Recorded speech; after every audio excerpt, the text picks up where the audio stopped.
नमस्कार दोस्तों, स्वागत है आपका मेरे चैनल कॉमिक्स लाइफ में। शुरू करते हैं मनोज कॉमिक्स की एक और मज़ेदार कॉमिक्स, पूर्व जन्म का कर्ज और विचित्र कबूतर, पार्ट 3। कैसा अपमान राजन, उसकी चीज थी। वह तुमसे अपनी चीज कभी भी मांग सकता था।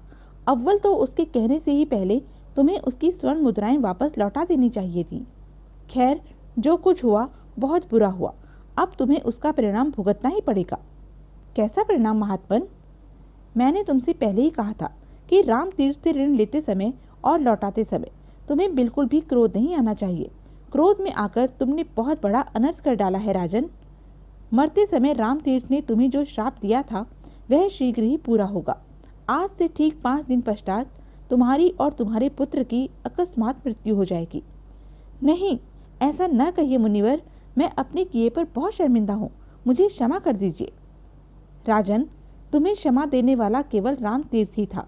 क्योंकि अब वह इस दुनिया में नहीं है, इसलिए उसका श्राप अब पूरा होकर ही रहेगा।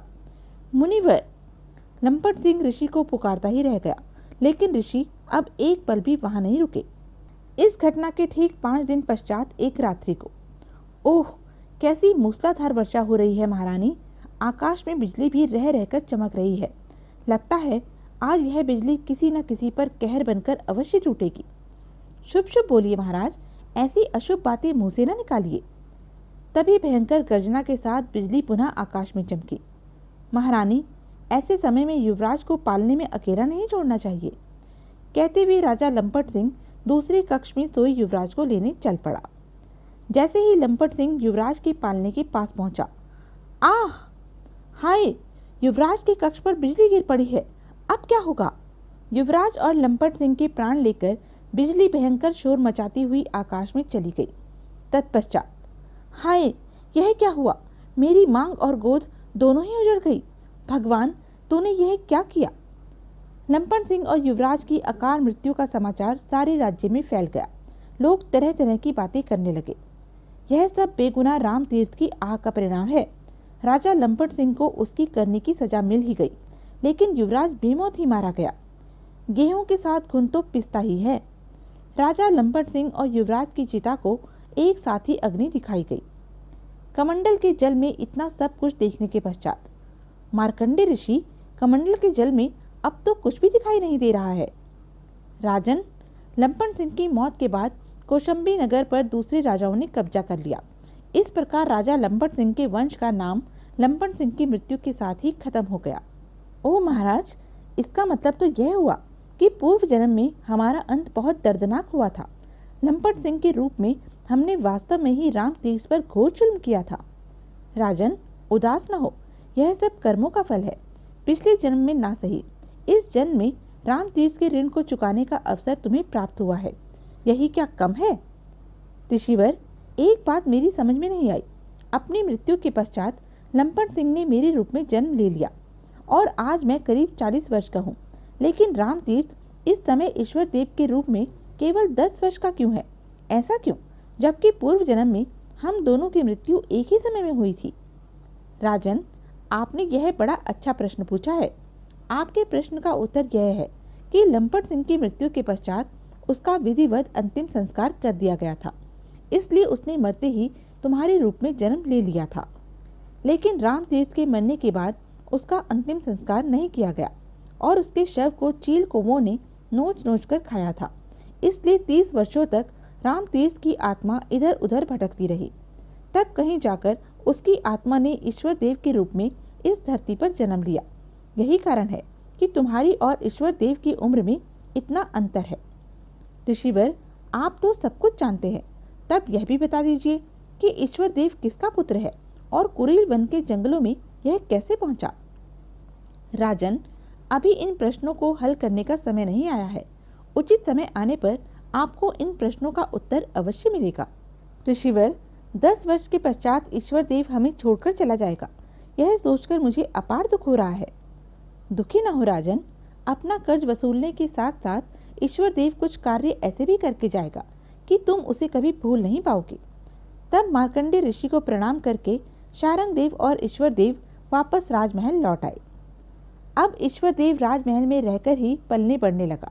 सब लोग उसे युवराज जैसा ही आदर सम्मान देते। रत्नावली भी उसे अपना बड़ा भाई मानती थी। उस वर्ष जब रक्षाबंधन का त्योहार आया तो रत्नावली ने ईश्वर देव की कलाई पर राखी बांधी। भगवान मेरे भाई की बहुत लंबी उम्र करना। रत्नावली बहन, आज से तुम्हारी रक्षा का भार मेरे ऊपर है। उन दोनों का स्नेह देखकर राजा शारंगदेव की आंखें भर आई। एक दिन जब संध्या के समय ईश्वर देव राज के उद्यान में बैठा हुआ था। ओह, यह कबूतरों का जोड़ा तो विदर्भ राज्य के बारे में ही आपस में वार्तालाप कर रहा है। मुझे इन दोनों की बातें ध्यान से सुननी चाहिए। ईश्वर देव पूरे ध्यान से कबूतर और कबूतरी की बातें सुनने लगा। कबूतरी, उद्यान में कैसी हरियाली छाई हुई है, देखकर जी प्रसन्न हो रहा है। कबूतर, ज्यादा प्रसन्न होने की कोई जरूरत नहीं है। विदर्भ देश की यह हरियाली कुछ ही दिन की है। क्या मतलब? बात यह है कि 2 माह पश्चात इस राज्य में अकाल पड़ने वाला है। पूरे राज्य में कहीं भी कुछ खाने को नहीं मिलेगा। ओह, यह तो बहुत बुरी बात है कबूतरी। हम इसमें क्या कर सकते हैं कबूतर? सागर की ओर से आने वाली शुष्क हवाएं अकाल पड़ने का संकेत दे रही हैं। इतना कहकर कबूतरी उड़ गई। उसके पीछे पीछे कबूतर भी उड़ गया। कबूतर और कबूतरी तो उड़ गए, लेकिन वे ईश्वर देव को सोच में डाल गए। अकाल पड़ने से तो सारे राज्य में त्राही त्राही मच जाएगी। मुझे समय रहते कोई उपाय करना चाहिए, वरना लोग भूखे मर जाएंगे। वह सीधा राजा शारंगदेव के पास पहुंचा। क्या बात है ईश्वर देव, तुम उदास से क्यों हो? पिताजी महाराज, आज जब मैं उद्यान में बैठा था तो मुझे एक महत्वपूर्ण बात का पता चला। तब ईश्वर देव ने कबूतर और कबूतरी का वार्तालाप राजा शारंगदेव को सुनाया। सारी बात सुनकर, ओह, यह तो तुमने बहुत बुरी सूचना दी है बेटे। अब क्या होगा? आप फिक्र न कीजिए महाराज, अकाल से जूझने का कार्य आप मुझ पर छोड़ दीजिए। बेटा, तुम अभी छोटे हो, तुम भला क्या कर सकते हो? पिताजी महाराज, मुझे छोटा न समझिए, मुझे कुछ करने का एक मौका तो दीजिए। ठीक है बेटा, अकाल से जूझने का कार्य हम तुम पर छोड़ देते हैं। धन्यवाद पिताजी महाराज। दूसरे दिन ही ईश्वर देव ने सैनिकों को बुलाकर आदेश दिया। सैनिकों, आसपास के क्षेत्रों से जितना भी अनाज जल्दी से जल्दी इकट्ठा हो सके कर लो। याद रहे, यह कार्य युद्ध स्तर पर होना चाहिए। जो आज्ञा युवराज। उसके बाद उसने भवन निर्माण करने वाले कारीगरों को बुलाकर आदेश दिया। 1 माह के अंदर अंदर सारे राज्य में जगह जगह पर गहरे जलाशयों का निर्माण हो जाना चाहिए। जो आज्ञा युवराज। अनाज भरने के लिए बड़े बड़े भंडारों का निर्माण भी अति शीघ्र होना चाहिए। ठीक है युवराज। जलाशयों और भंडारों का निर्माण कार्य तेजी से प्रारंभ हो गया। सैनिक दूर दूर से अनाज इकट्ठा करके लाने लगे। पता नहीं युवराज इतना अनाज क्यों इकट्ठा करवा रहे हैं। सारे भंडारों को अनाज से भर दिया गया। जलाशयों में दूर दूर से लाकर पानी छोड़ दिया गया। अब मेरी सभी तैयारियां पूर्ण हुई। देखता हूँ अब कोई अकाल में कैसे बेमौत मरता है। ठीक 2 माह पश्चात हरे भरे पेड़ यकायक सूखने लगे। लगता है अकाल की छाया राज्य पर पड़नी शुरू हो गई है। कुछ दिन में ही भयंकर चिलचिलाती हुई धूप पड़ने लगी। अब क्या होगा? लगता है राज्य में अकाल पड़ने वाला है। ओह, अकाल में तो हम बेमौत ही मारे जाएंगे। इधर ईश्वर देव राजा शारंगदेव से कह रहा था, पिताजी महाराज, अब हमें राज्य में ढिंढोरा पिटवा देना चाहिए। ठीक कह रहे हो बेटा, प्रजा इस समय बहुत घबराई हुई है। उन्हें सहायता देने की घोषणा कर ही देनी चाहिए। उसी शाम मुनादी करने वाला सारे राज्य में मुनादी कर रहा था। सुनो सुनो, सब लोग ध्यान से सुनो।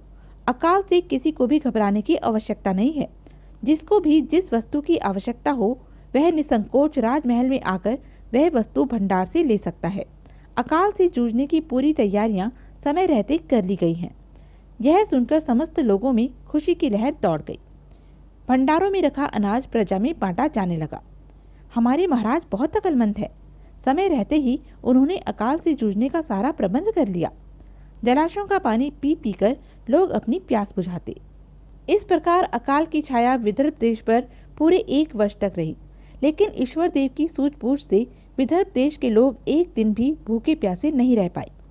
महाराज, अकाल की छाया हमारे राज्य पर पड़ी और चली गई, लेकिन आपके सुचारू संचालन के कारण हमें एक दिन भी भूखे नहीं रहना पड़ा। महाराज, आप श्रेष्ठ हैं। अपनी प्रशंसा सुनकर शारंगदेव ने उठकर कहा, प्रजाजनों, इस प्रशंसा का अधिकारी मैं नहीं, ईश्वर देव है। इसी की चतुराई से यह सब हो सका है। क्या 10 वर्ष पूरे होने के पश्चात ईश्वर देव विदर्भ देश को छोड़कर चला गया। ईश्वर देव किसका पुत्र था और उसे कुरील वन में जानवरों के पास कौन छोड़कर गया था? राजकुमारी रत्नावली की सहायता ईश्वर देव ने किस प्रकार की? आगे किस प्रकार की घटनाएं घटी? यह सब हम जानेंगे अपने अगले वीडियो धर्म बहन का रक्षक में। तब तक के लिए बने रहें मेरे साथ और हाँ, मेरे चैनल को लाइक, शेयर और सब्सक्राइब करना ना भूलें। धन्यवाद।